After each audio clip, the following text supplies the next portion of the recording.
দুইটা পাপ জীবনে করবেন না। দুইটা এমন পাপ রয়েছে জীবনে করার চেষ্টা করবেন, আজকে থেকে আপনারা প্রমিস করবেন এই দুইটা পাপ আমরা কখনো করব না।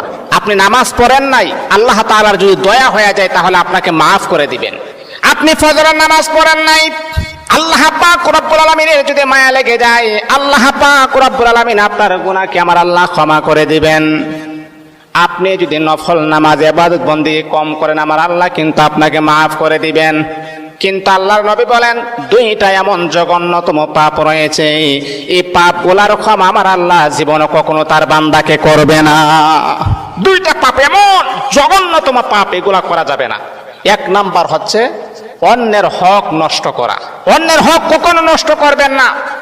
আজকে নিজের ভাই বোনের হক নষ্ট করে দেয়, অন্যের হক নষ্ট করা যাবে না।